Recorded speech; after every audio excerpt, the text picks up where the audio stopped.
Greetings, Nick. Hello, James. Hi. Good to see you. You too. So happy you can join us. Hope everything is okay in Bangkok. Or Yeah, just a bit wet, but everything's good. good. All right. Well, thanks. Let's get started, shall we? I know your time is valuable. We're so glad everyone can join us tonight, wherever you are, wherever you may be. And Nick has taken a lot of time out of his schedule to join with us about lots of exciting topics, but one of which is one that he spent a lot of time with. So, Nick, I think it would be best, as many people always want to ask, how does someone from the lovely metropolis of the UK decide one day that they're going to hop on a plane before the internet, before social media, and go to someplace far, far away like Cambodia? Um, well, in 1984, my family emigrated from the Republic of Ireland, from Dublin to London. And I wasn't very happy about this. And I remember I was quite a shy, insecure sort of teenager when I arrived in London. But one of the very first things we did, I remember we went to the cinema and we saw a film called The Killing Fields, which I'm sure you know of. So this was in 1984. And I remember watching this film and how it sort of opened up this whole new world that I'd never knew anything of before. Um, Growing up in Ireland, we're kind of sort of sealed from the outside world to some extent. But I think this film introduced many things. Firstly, you know, the strange world of Southeast Asia and the violence of the Vietnam War, and obviously how that impacted Cambodia directly. But it also introduced a country. Unlike a lot of the subsequent movies I saw on the Vietnam War, which focused on the American experience, this film seemed to be very much focused on Cambodia itself. So we had a Cambodian protagonist, but it introduced several themes, and one of the themes obviously was Cambodia and what had happened under the Khmer Rouge and the horrors that had ensued once they took over. The other thing it introduced was the whole concept of journalism and photography. To me, as a kid, I didn't knew nothing about the world. I really knew very little indeed. So I remember I went to see The Killing Fields probably, I mean, at least 15 times in the cinema, and that's not an exaggeration, probably more. And I became obsessed with Cambodia. I began to look for books, for films, for anything that would tell me more about the country, that could expand on what The Killing Fields introduced. And I think what it did was it introduced horror in a very beautiful way, if that isn't a contradiction. I think it's that kind of that tension that I found so compelling. And I wanted to know more. I was really, really hungry. And being quite introverted and shy, I spent a lot of time in London on my own, new country. I had a different accent to the accent I have now. And I really was surprised by how little there was out there. I mean, there were very few. There were virtually no books. I don't remember finding any books. I mean, I followed the newspapers. I mean, my parents used to get a newspaper and I used to tear it to shreds looking for stuff on Cambodia and putting it into a scrapbook.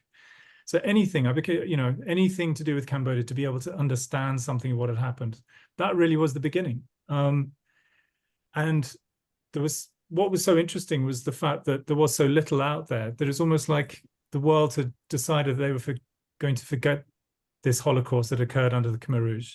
And much to my amazement, this is a sort of real awakening for me, is that the Khmer Rouge still existed. They were still killing people. They were launching attacks into Cambodia. They were still a viable threat. Not only that, but the Cambodian seat at the United Nations was represented by the Khmer Rouge. And there was an embargo on the country, so it was sealed off to outsiders, or at least certainly to the West, and during the Cold War. So after several years, I finished school, I went to art school. I realized that there was, I'd read all I could there was to read. I looked for photographs, I looked for films, etc. I got to such a point where I realized the only thing to do was to go, and so I did. This is something's happened. I flew out to Bangkok, and I eventually managed to get to Cambodia. It's a long story, and that only increased my interest. And one of the first places I went to when I first arrived in Phnom Penh was to go to Tuol Sleng Museum, which was an interrogation center under the Khmer Rouge, which the Vietnamese had then converted into a museum. And I remember walking through the halls, which I think many people will have done, and they know exactly what I mean. But there were photographs of all the victims on the walls. And that was, to say that was shocking would be an understatement. But I think what really struck me was the question that I walked away from this experience was, what about the Khmer Rouge? Who are they? You know, where do they come from? And I think the idea that I couldn't understand, I couldn't relate to them, really bothered me. And that's where this kind of compulsion to try and answer sort of big questions came from. You know, who are the people who perpetuated these monstrous crimes, who carried out these horrible acts? Where do they emerge from? Because the way the media described them was very much as being beyond the pale of understanding, that there really wasn't much to understand. But for me, that wasn't good enough. And so I went back to the UK and I began to lobby MPs. I helped set up a pressure group where we lobbied MPs and we carried out various protests and so forth, raised money for Cambodia and tried to raise awareness, because there was a real fear at the time that the Khmer Rouge could come back to power. And I wasn't very happy with activism, because I felt that, again, you know, you had to condemn the Khmer Rouge, of course, and I did, and I thought that they should be brought to justice. However, I also wanted to understand them. And I found it very difficult being an activist, because you have to, when you're an activist, you're pushing a particular line, which you need to. I mean, that's important. But there's more contextual stuff that I was really interested in. And recently, I've been scanning through my negatives. So I went back to Cambodia and I began work as a photographer. And I based myself here in Bangkok and made frequent trips back and forth for months on end, sometimes a week. It depended.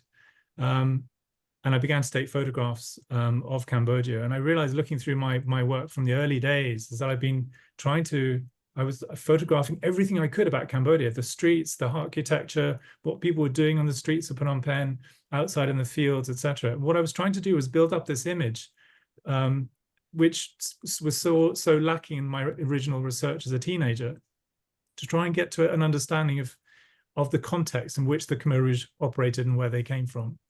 And gradually, rather like, you know, you're heading towards the center of a kind of a big question, I honed in on Comrade Duch. He was somebody I thought, if there was one person who could answer the kind of questions that stalked my mind, this would be the man. So after working for many years in Cambodia during the UN, there was a big UN peacekeeping effort. And then after that, the civil war continued with the Khmer Rouge. Then finally, they imploded in 1998. And that was the point in which it seemed to make sense to me that with all these Khmer Rouge defectors, Khmer Rouge soldiers who were defecting to the government side, this was a good time to maybe start asking questions. Before, the Khmer Rouge were notorious for being very secretive, very brutal organization. Very few foreigners had survived encounters with them. They had indeed been with them at times when they were invited, but if they strayed, very often they would be taken away and killed. So, you know, these aren't the sort of things that you could easily do. But as the war came to an end, it became apparent to me that this was probably the ideal time to start asking those sort of questions, finding out, well, where are these people? So that's a very short, condensed version of the story, if you like. No, it's a brilliant opening. It makes me think of this question, though. So during this journey, did you see your role change or your interaction change? And in the beginning, what was it? And then how was it later on, both with the people and the subject matter and your own thoughts along the way? Because it's quite a detailed journey, right? And it has so many components to it. I think so. I mean, whilst a lot of my peers were at university doing BAs and MAs and so on, for me, Cambodia was it was my university. It was where I really learned about the world and how it worked. And I think one of the things I was really trying to do was to make connections with Cambodia, to connect with people. to reach across and recognize oneself in a sense. And I, much to my amazement, I always felt that Cambodia used to intimidate me hugely for obvious reasons, big questions. But when I went there, I found people to be so disarming, so charismatic and friendly and warm and open. But at the same time, I also recognized they were also very traumatized. But I thought that immediately there was this connection. Suddenly, they're people. They're not, they're not victims. There are people who are complex just as we are. There's no difference. And that's the thing that I think probably worried me initially was, are Cambodians somehow inherently different, different to us? And I mean, of course, it's a nonsense thing now to think that, but that's what was one of my fears, that somehow, because the media portrayed Cambodia as being this, hell on earth. And I found it to be, at first I found it very surprising. I found it surprising in the sense that it was nothing as I expected. I remember the first meal I ever had in Cambodia was in a place called Nic Dunlop. And I was, my first experience with Cambodians. And we had a meal of, I think it was lobster. I thought, what are we doing here in Cambodia? One of the poorest countries in the region at the time, still at war. And here I am eating lobster with lots of smiling, friendly Cambodians. So nothing was as it seemed. But again, these questions of that somewhere like Tuol Sleng, the killings under the Khmer Rouge, I mean, that was always at the back of my mind. And gradually, as one's eyes become accustomed to the dark, when you switch off a light, I began to see how this trauma had impacted the country. So I think at first, whilst I wasn't comfortable with the activist role, it was certainly journalism I thought was a way to understand something, understand a place, a people, understand the world more widely, and to go deep rather than travel to many different countries at trouble spots. I wanted to focus, and this is what I did. So I think one of the, I suppose the big learning curve is really, people are people. I mean, it sounds such a glib thing to say, but when you look at, for instance, today, I'm just thinking of what you can decide. I mean, something like ISIS, or you think of the most extreme, perpetrators, the questions we rarely ask about these kinds of organizations or even states that perpetuate horrible crimes is we don't try and, certainly in the media, I think generally there is a bias against understanding. And that's the thing that I've always thought journalism should be about, is about helping people comprehend. So because you're there, you can understand it, you see it, it makes sense to you. But people who don't have the opportunity to travel perhaps, or to go to these places, it's our job, or at least I used to see it as my job, as being able to try and explain as best I could what I was seeing, to help people back home or in the West understand it better, which is why I wrote, The Lost Executioner. The when you have so many topics, and like you said, the Vietnam, the whole region, even in the 80s, for those of us who are old enough, there was a lot of activity already in our own backyards in the 80s. When did it become, when did you have it along your research and journey that I'm going to write a book about this particular person? When did that moment happen? Because there's so many, gosh, dozens of subjects you could have went in. When did it become, this is going to be more of the focal point? Well, as I said, with the media coverage of Cambodia, I always felt there was a certain level of omission. And if looking back on it, it was very superficial, a lot of the coverage, not all, but a lot of it. And I felt there were lots of questions which, as I said, remained unanswered, or at least they weren't even touched on, let alone addressed. And I felt that there were, enormous gaps, and not just one thing or another, but a whole range of different things which I felt needed to be said in some way, or at least questions raised. It wasn't until I found Duch did I realize that I had a hook for which to be able to hang all these various questions and address them in that way. And it seemed the best way to do something. And I'm a bit of a book person, is through a book, because you can go into so much more detail and great more depth and really give a feel for something. It may not be, foolproof, but it's certainly a way from which something that people can really chew on, to really get a discussion going, to ask not just questions about Cambodia, but wider questions about human nature, I suppose. Yeah. I have two questions and then I'll open it up for others to ask questions. So one of the parts of the book that I think is, I mentioned it to you before. I thought this was interesting. So a photographer by trade, we can't forget that. Someone who's a lot into the arts and photography. And you have a great quote in here. And then you said, the suffering of these kinds of pictures, often described, is robbed of its impact. Photos don't tell the full story and may even be worse.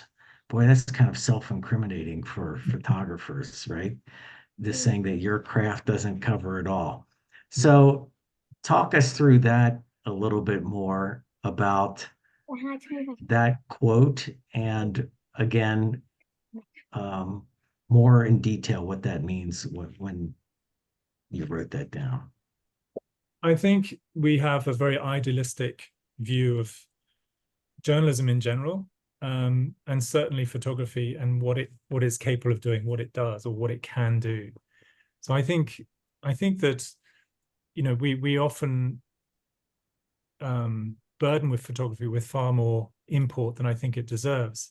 I mean, it's certainly a powerful medium, or it can be, but I think it's also very misleading. And I think we need to, particularly in today's, saturated world of imagery, where photographs, I don't know how many billions of photographs are taken each day, but very few people stop and reflect and think about, okay, what do these actually do? What are they actually saying? What can I learn from this? Asking these critical, vital questions of, particularly when it comes to photographs of atrocities. So, I think that one of the reasons I have so few photographs in the book was because I wanted people to see the way I was seeing, the way I would look through a viewfinder, and the kind of questions that I think it raises. Because, like I say, I think when people take photographs of each other, they tend to idolize one another. I mean, and I think that goes with lots of things. I mean, even though if you think of a more kind of obvious recent example, would be the photograph of Donald Trump just after the attempted assassination. It's an amazing photograph this wire photographer took. It is an idealistic image. And I was looking at the commentary online about it, and people were saying, oh, Trump is such, lots of vitriol about Trump, who he is, etc. And how could you possibly take a photograph like this? And why are they running on the front cover of Time? Da, da, da, da. People obviously dislike Trump enormously. But my point was that, well, you've got to separate yourself, what you think about Trump, the person, from the photograph itself. So I think we're not very good at reading photographs and understanding how they work and what they do. I mean, that guy who took the photograph probably doesn't like Trump at all. Who knows? It's irrelevant. He took a great photograph. I have a photograph of Che Guevara on my wall here. Somebody once said to me, oh, how could you have a photograph of Che Guevara on your wall? And it's that famous Corda photograph, and the iconic image. I said, well, because it's a great image. You don't have to like Che Guevara to admire the photograph. So I think the way we look at photographs, generally the dialogue I find is a little bit wanting at times.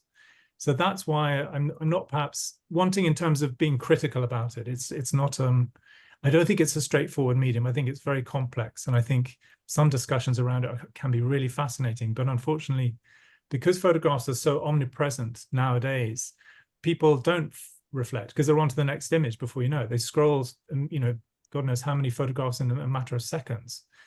But I wanted to halt people and stop and look at these photographs, which are unpleasant to look at, but they demand questions of us and our natures and how we view the world and how we view photography.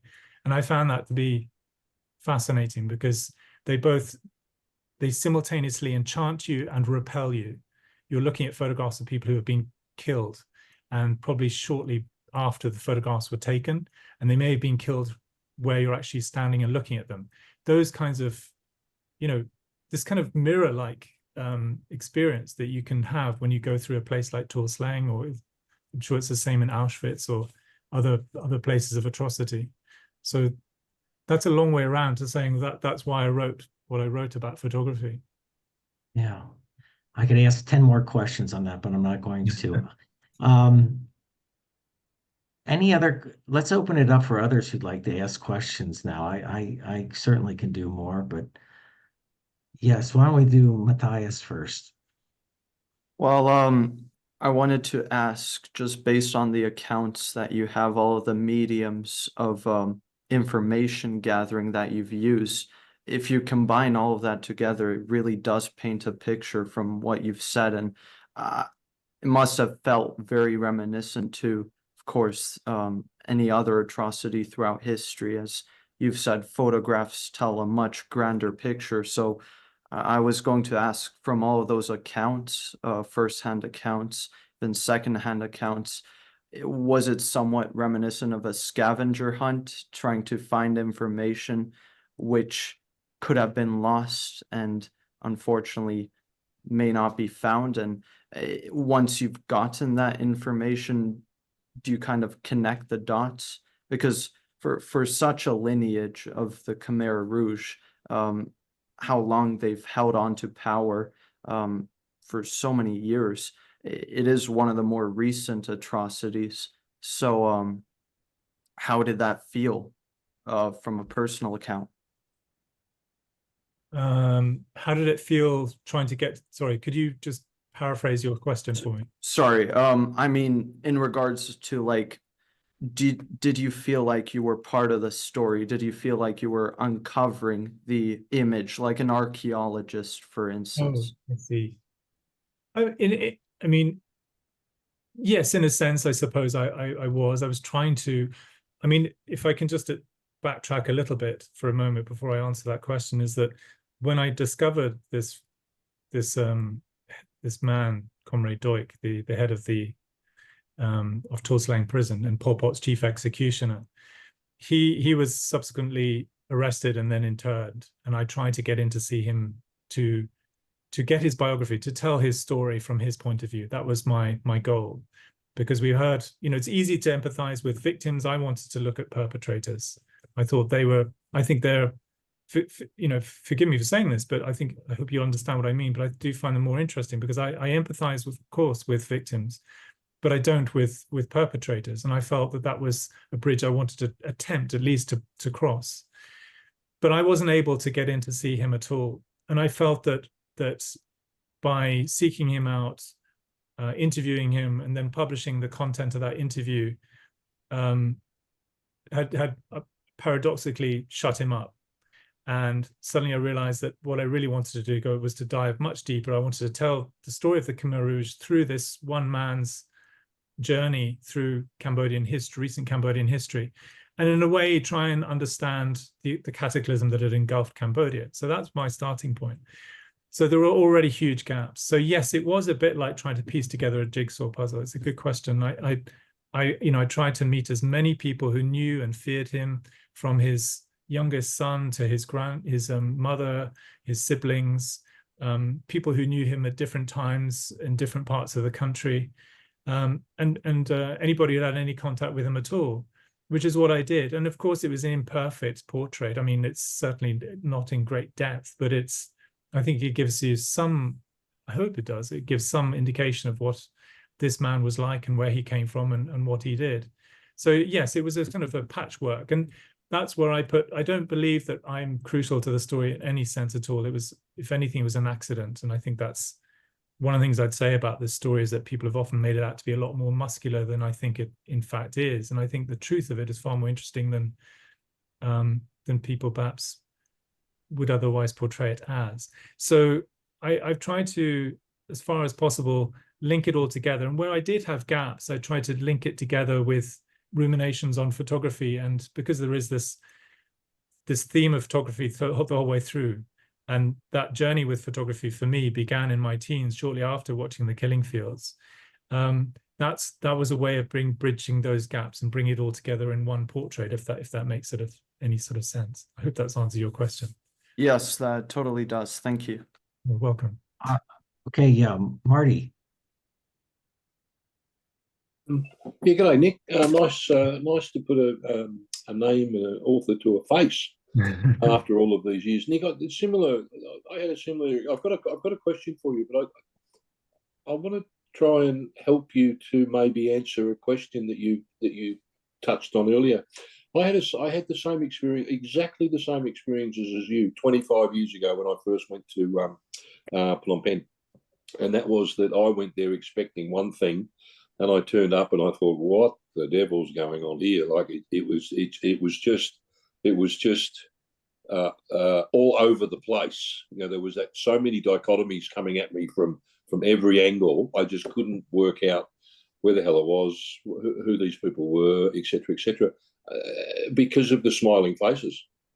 It was business as usual, and I think this was. Did you say the Khmer Rouge imploded? I think 1997 or 1998. 98.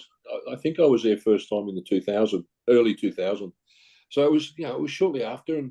But I couldn't. I was so not confused. Is not the right word, but I was so overcome by this sense of how can these people serving our meals and our cold beers and driving our taxis and making our beds and taking care of us and welcoming us to their country, how can they be so bloody normal after going through and living through so much atrocity? And I guess that led me to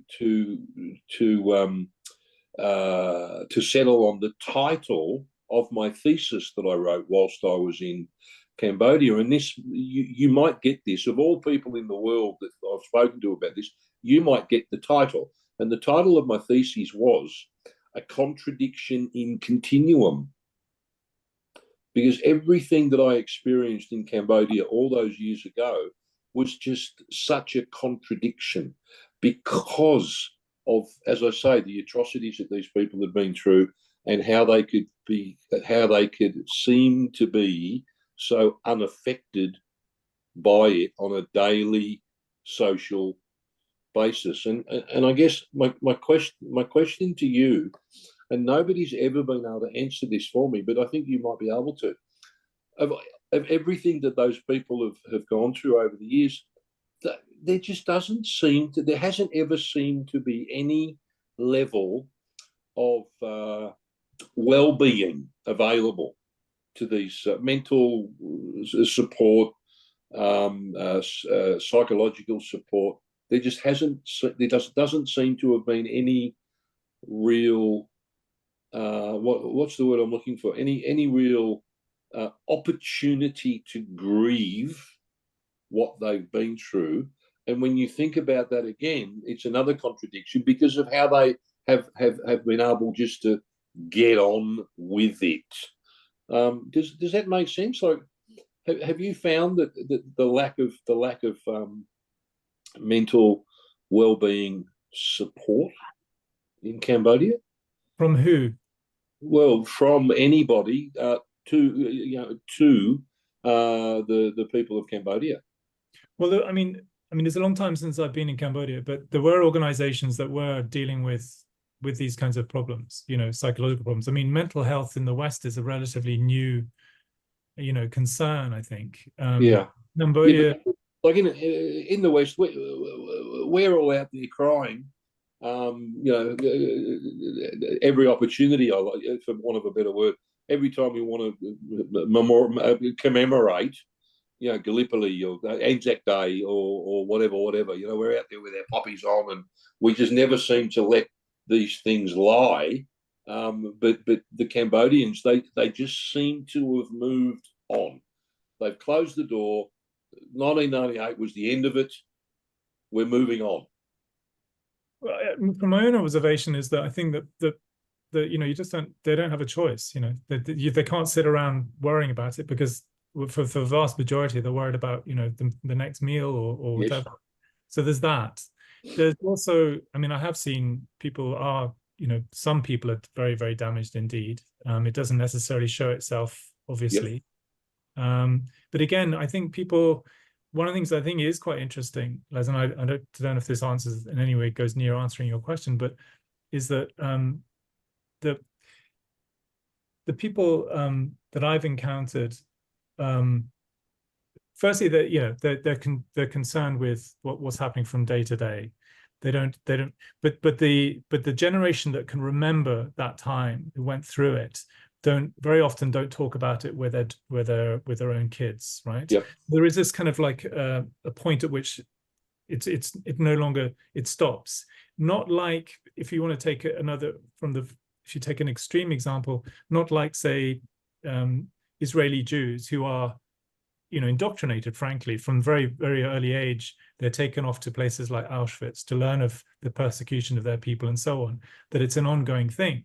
And we've all got these, we must remember or it'll happen again, all of these platitudes. And I'm sure they're well-meaning and everything, but in Cambodia, it's very different. There is politicized days like the day of, I think it's the Day of Hate, where they do reconstructions down in the killing fields outside Phnom Penh.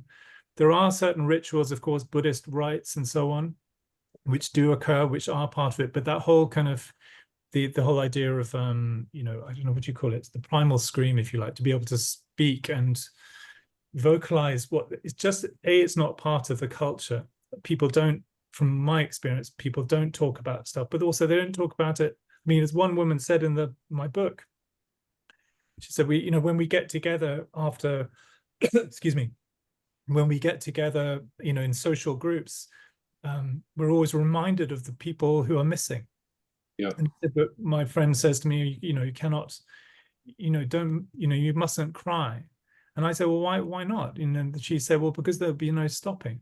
So of course, the past is very present, and it is with those people who survive that period all the time and every day. And the reminders are all, but they don't feel themselves to be unique because they're not. Everyone has their own horror story.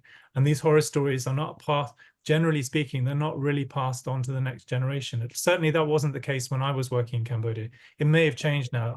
Last time I was in Cambodia, I was really struck by how dynamic and, really impressive and educated and outward looking the younger generation were, the young folk in their 20s. Very impressive. But I realized that was really a way of looking back to when I first worked in Cambodia. I just realized when you compare those two generations, just how traumatized the previous generation who are old enough to remember the horrors, how deeply affected and troubled they were by it. But I don't know if that really goes anywhere to addressing your point. I mean, I'm not Khmer, I can't speak for Cambodians, obviously, but that was my observation, is that it happens in different ways. And for the vast majority of people, they don't think about it. They just put it in a box and they get on with it. They get on with the need to survive. Yeah. No, that makes sense. Nic, one of the questions sent to me was about the whole gathering process, and what do you decide what makes it in and what gets left out of such a vast amount of information as you're learning and gathering when you put pen and paper together?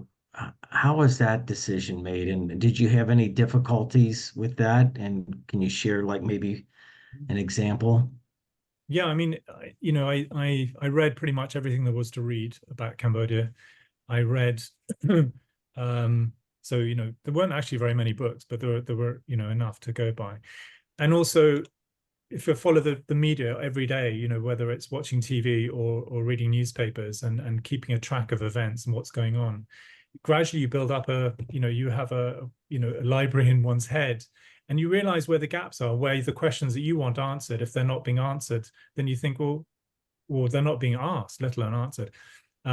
Then those are the sort of things that would interest me. So for instance, I said, as I referred to earlier, what interests me, I've worked a lot in different countries as a photographer, and I'm always, like, as I say, very sympathetic toward people who have had a really rough time, for instance, refugees and so on. But what really interests me is the people who perpetuate these crimes. And I think one of the great lessons, to allude back to your question you asked earlier, James, which was, is that what interests me is not only perpetrators, but it's how these cataclysms come about. So it's when you've done when you spend a lot of time doing research, which is what I was doing all the time, constantly, you start to see the gaps in the story. You start to see the things that interest you, the questions that you would like answered, and it becomes quite easy because you're familiar enough with it. I mean, like I say, as a photographer, it's quite unusual. I do a lot of research, and I like to dive deep into the subjects. So when it comes to amassing all this stuff together, it's not as difficult as perhaps it would be if you're just starting out, because you've got, I mean, really the journey began in 1984. It ended in 2005, I think, or at least the research ended in 2005. That's when the book was published. So there's quite a few years of research and following it very closely, and also your own notes and your own experiences as well. So all of that together, it's a lot of stuff to sift through, but it's clear, if you know what I mean. It's not difficult for me. It's not that it wasn't difficult, but it was it becomes clear. Right. Another question sent to me is, what part was the most shocking to you on this journey? Was there a part that shocked you that you didn't, what would be at the top of the list or towards the top of the list that, of course, still is with you today? You're like, wow, I didn't expect that, or I didn't think that, or I didn't think I would react to that the way I did. What stands out? It's like ancient history, really. What stands out? I think how ordinary everything was. I mean, that sounds really boring to say, but how surprisingly banal and in a way uneventful it was. I mean, to meet this man who, I've often thought, what would my 19-year-old self, which is when I first went to Cambodia, think of my, I guess I'm 54 now. Well, how would we relate to one another if we could meet? And I think it would be, I think probably I would be quite shocked. But I think in terms of what I know now to what I knew then, the idea that I would actually not only get to Cambodia, but get to the heart of the Khmer Rouge, if you like, the killing machine, and meeting this man, it would shock me if I were 19, of course. But looking back now, it just seems so ordinary, because it was. And I think that's what was quite sort of paradoxically shocking in a way, is that I've met countless people like Duch throughout Cambodia who may not have had a similar, I mean, not a similar history, but certainly may have participated in atrocities. But, for the vast majority of the people I met, I thought they were normal. I mean, they were normal human beings. I mean, there was nothing particularly, how were they troubled by it? I don't know. I can't see inside inside their souls. But I think this idea that which I think the media tends to perpetuate, is this idea of monsters, of this.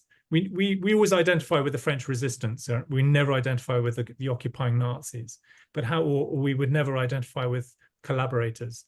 But how many of us really know ourselves? How much do we really know? And one of the most surprising things, and yet it's not surprising at all, was one of my great friends who died earlier this year. It was a guy called, he was called Sokyung in the book.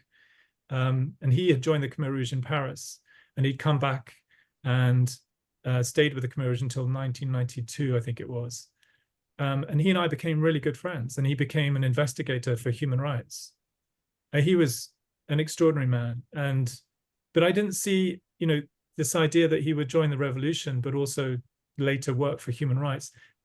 Knowing him now wasn't a contradiction. It made sort of sense to me. He believed that Cambodia could be better than it was. Yeah. And obviously what had happened under the Khmer Rouge, he lost a lot of his own friends and relatives, as so many, millions of people did. And he was kind of haunted by that. But I think that was one of the sort of great learning things, is that, people are people. And it's very often, although I'd say that Duch was probably tempered metal, he was somebody who was probably more disposed to carrying out atrocities than others. We all have this in us. We all have this capacity to do great harm, given the wrong set of circumstances, the wrong set, in time. And I think that's what I was trying to do, was to connect on some humane level with these people who had carried out these awful things. And I mean that in the sense that if we're ever going to understand anything about human nature, about how, if we really have the political will to try and prevent these kind of things from happening, we need to understand. We really need to understand who these people are. We need to understand Al-Qaeda. We need to understand ISIS. That's not the same as capitulating or somehow approving what these people do. That's not what I'm saying at all. But if you need to understand your enemy. I mean, it's and surprisingly, I even made friends with people who I thought would be beyond the pale of understanding, that they were just so far gone that they'd been part of this murderous movement. And yet there I was sitting on his balcony, staying with him when I went to Phnom Penh. We'd smoke cigarettes and drink cheap beer. And, we go out into the countryside exploring and investigating and trying to piece together Duch's life. And that was an extraordinary thing for me. It was a real privilege. Yeah. The one question that in the book brings it out, I think, and I think it connects with the modern time that we're in right now. If you're talking to younger audiences, and we have a mixed audience of younger, older people, we have a land of TikTok, a land of Instagram, photos, everything. But I think I'm correct in that you're telling us that there should be a caution sign next to those photos. That photo of a person or a place may not tell the whole story. And in some cases, we may misinterpret it on what that story really means. So here we have places like Gaza, Israel, Ukraine. And I saw it with Ukraine. Wow, it was a PR battle. It wasn't just a land battle, it was a photo battle taking place when things broke out. How do we navigate, in your opinion, based on what you've written about and seen, and now half of your life is dedicated to the image? How do we navigate through that? Or what do you recommend to younger people how to navigate when the story is sometimes just a photo? How do we navigate through that? Or am I asking the impossible? No, I mean, I think that, you need to question everything, particularly now. We're with the advent of the internet. Of course, most people now probably don't remember a time when there wasn't the internet, but with the advent of the internet, what it has done is I think it's become apparent that we're being told many different things, particularly by our governments. And I've always had a healthy disregard for people in any kind of authority.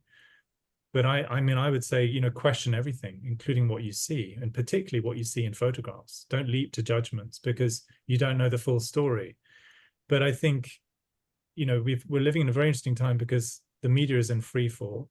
I think we're realizing the extent to which more established or mainstream media, or whatever you want to call it, is very much, part of the establishment, and we're getting a lot more dissent. And I think dissent is absolutely vital, and any democracy is meaningless without dissent. But what you're seeing now is a sort of, it's a real mess. It's very difficult to navigate. I understand that. But I think question everything, particularly those in authority who have a vested interest in perpetuating a particular narrative. I think don't settle for, oh, well, I don't know, Russians are, they're expansionist, whatever the epithets that people have been lobbing at the Russians. I mean, I think it's somebody like Tucker Carlson went to interview Vladimir Putin, and I think that's vital that we do have those kind of interviews. We need to hear from people that we may dislike or oppose. We need to understand their point. I mean, it's a continuity from what I was saying earlier about the Khmer Rouge. To understand the Khmer Rouge, we need to, hear it from them. We need to try and see the world from their point of view and what their perspective is. So I think always ask questions, particularly those in authority who are pushing a particular line. Don't take it for face value. I mean, beyond that, I don't really know. It's such a general, big subject. It's difficult to really answer it with any. No, I think you did a wonderful job. Marty, you have a question, and then Matthias has another one. Yeah, James, just to come back on what you said with regards to, let's call it, today's world of social media, and I think us older ones, we all would agree that we just say, oh, these kids, they look at 30-second snapshots of this and that and the other, and they form an educated opinion. Honestly, I don't think it was that different back in the late 60s and through to the mid 70s. Because if you remember, although you're a bit younger than me, but I remember quite clearly, Nick, in the early to mid 70s, throughout the Western world, it wasn't until we started to see imagery on our television screens on an evening basis that we started to become, we started to protest what was going on in Vietnam. We all had a basic understanding that there was a fight going on in some far-flung land. But really, it wasn't until we started to see these raw, sometimes live images of what was actually taking place that people got off their backsides and they started protesting in every capital city of every Western nation around the planet. And I sometimes think that we might not give enough credit to our young people, our young generation, with the TikTok and with the Instagrams and things like that, because they do see pictures of the Gaza, and they think, wow, this is just inexcusable. And they see pictures of Afghanistan and all over the place, very similar to what we saw many years ago when things were happening in Southeast Asia. So, Nic, I think as a photographer, I'm not having a go at you, but I think you're actually downplaying your importance as a photojournalist, of the importance of getting those images out there for people to actually see the atrocities that are going on, so people can actually rise up and become activists against some of this stuff that's going on. So I'm not. Yeah, no, I agree absolutely. I mean, I think that the people in, for example, a lot of the Palestinian journalists in Gaza are doing an incredible job. I mean, absolutely incredible and vital, absolutely vital. And I think what's interesting is you see a lot of the stuff that's being published on social media is not being published in the mainstream. No, and it's really undermining any credibility that people like the BBC, CNN, and so on, MSNBC, all these others, ABC. I'm seeing lots of stuff on Twitter, on, I don't really follow TikTok, but lots of other, like Instagram and so on. And you're seeing stuff and you think, why on earth is this not being discussed on the BBC? And so this is a very interesting time, I think, as far as journalism goes. I wouldn't for a moment say that it's not a vital thing to do. It is, absolutely, it's vital. I'm just saying, I just think that we should be cautious about photography because we tend to think it does some things and not others, if you know what I mean. It's not always as straightforward, but when it comes to news and what we're seeing, for instance, you mentioned Gaza, when you're looking at the horrible, I mean, the incredible violence that is being meted out on the Palestinians, and you're seeing it for yourself. I mean, it's absolutely vital. I mean, I've made up my mind. I know what's going on there. That's very clear to me, thanks to the images I've seen on social media, not thanks to the likes of the BBC or CNN or any of the other, big. Al Jazeera would be an exception, but generally speaking, I think not being a great. It's a very interesting time, like I say, for journalism in general. It is. Hey, Nic, just a quick one. I don't want to hog the time. But in your journeys, did you ever meet Samdech Hun Sen? No, I didn't meet him. No. No, because when you were talking before about we're only people and etc. It would have been interesting for somebody like yourself to have had an opportunity to sit down and talk to somebody like Hun Sen. Yeah, no, I never did. No. Yeah, I met him. And I was in awe of the man. Oh, really?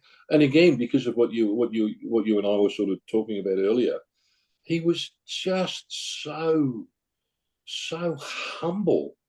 He incredibly, like, off-puttingly humble. It was another contradiction, because I was expecting. Well, I think we all would agree that Hun Sen is probably, obviously he's not in his prime, but when he was in his prime, he was probably one of the toughest, roughest, aggressive people on the planet at the time. And I met him, some years after all of the yucky stuff was going on, and I couldn't believe how humble the guy was. It was a really odd experience. Good. Matthias, we got two more questions. Matthias, and then one more. Yeah, just really quick, branching. I don't want to recycle what all of you guys have said, but initially I had the question of like along the lines of you mentioned if you could talk to your younger self, how would that conversation go? I was just thinking if this same thing were to occur in a modern age, and all of you guys just talked about it, and I just believe the medium is changing, and I believe that social media can be one of the biggest assets if light is shedded in the right places. And like you mentioned, Nick, individual journalists, individuals who can just take out their phone and snap a photo. While yes, that photo may be deceiving, it's still something that has just recently been implemented in journalism. So I believe the landscape is changing, and I believe that as these events may unfold, like in Gaza or Ukraine, they may be repeated in the exact same fashion, but the content, while yes, some is censored, yes, some is not given to its fullest, but the medium is changing and it's being conveyed in a different sense. So what I wanted to ask you was, if you could do this again with a modern day conflict, would your medium have changed? Would you have more personal accounts from social media, for instance? No, I think, if I'd started out again, I would be a writer, not a photographer. I mean, as much as I like photography, I ended up writing a book about this, not publishing a book of photographs. So that should tell you something. I mean, I believe in context. I believe that context is vital to understand. I remember I was in the west of Cambodia in Battambang in 1994, watching the genocide in Rwanda unfold on CNN. And I remember thinking, you know what? I'll never understand this. I'll wait for a book to come out. And lo and behold, a few years later, a book came out by a New Yorker called Philip Gurevich called "We Wish to Inform You That Tomorrow We Will Be Killed with Our Families." And this book became the launch pad, if you like, for my book. I thought, oh, here is a book that has tried to grapple with the same questions, albeit in an entirely different context in Central Africa. But the questions are nevertheless are the same. They're about human nature. So for me, books, I'm not terribly interested in news. I never have been. I've always been interested in long form journalism. So I don't think it would make a huge amount of difference. I'd probably have a Substack. I'd probably do something like, I don't know, but I've always wanted to do books. Unfortunately, I haven't done as many as I'd like to have done. But I think it's where you can really go in deep and you can help people understand comprehensively, tell a story that's comprehensive. And I don't mean tell every aspect of the story, but comprehensible is probably the better way. So you're talking about a story that's maybe beyond the pale of our understanding or may appear that way. But actually, I hope, at least with my book, I managed to humanize everything.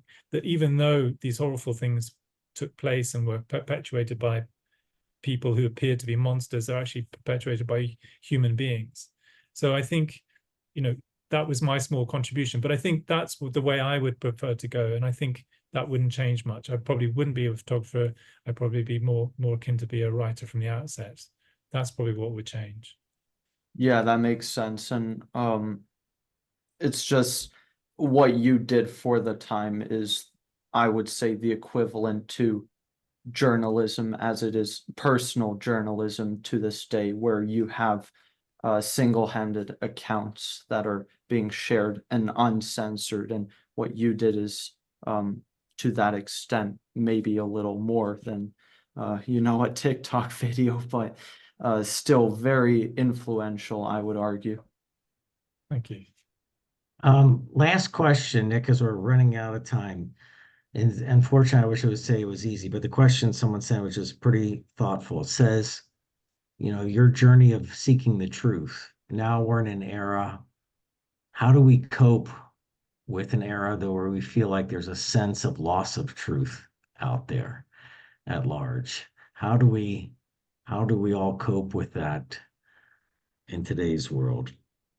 As this is part of your own journey through your own books. I mean, I think that my own humble opinion is that this is no different to any other time. It's just that we've got more delivery devices for telling stories and sharing information and instantaneously. I mean, that's the only thing that's changed. This idea that fake news is something new, it's not new. There's been propaganda since we've been around. I mean, for millennia probably. So this idea that somehow we're in a unique phase of history where suddenly we've got all of these things that are telling us one thing. I mean, I'm a great believer in that the public can make up their own minds. People are saying, well, this is what we should have a degree of censorship. Well, if we had censorship, can you imagine if we didn't have the kind of images that are coming out of Gaza to look at, as horrific as they are? What kind of a version of the truth would we have? We would be relying on these outlets, these traditional outlets, and we'd have a very narrow version. This idea that somehow we can't work out what the difference between somebody pushing a line or telling us a lie and the truth. I think it's a massive, it's sort of very patronizing really to the general public. I think the general public are far smarter than we give them credit for. So I think that presenting the information as an incomplete and messy as it may be, I think it's not a different time. I think that it's just a much more, we've got so much more to sift through, if you like, to be able to reach any understanding of what's going on around us. But I think it's possible and doable. And I think that, you can find people online, voices that you trust. I mean, you may like the people like John Mearsheimer, for instance, or I don't know, whoever you like, but or the Julian Assanges of this world, people who speak truth to power. And they are there. And if you and you can find these people who are asking big questions of those in power. And they have a certain reputation, and you feel that you can trust certain voices. And that's the way to go, I think. I mean, I don't think it's any different to what it was before. I think what it demands now is we're much more discerning, we're much more critical. And I think that's a good, healthy thing. You can't take what people are telling us at face value. And I think that's a good thing. Yeah. Perfect way. I can't add any more value to what you just said, Nic. I can't thank you enough again. We will let people, I told you I will shamelessly plug after this. If you haven't read his book, you need to. I'll make sure links are provided in my LinkedIn pages and my other groups. So it's been wonderful. Thank you so much for everything. Hopefully you got another book left in you in the future. Yeah, thanks, Nic. Thanks for your time. A pleasure. Thank you. Thank you all. Thank you all for joining. Have a wonderful evening. Thanks a Thank lot. you. Have a good one. Bye, Bye-bye. John. Thank you. Thank you.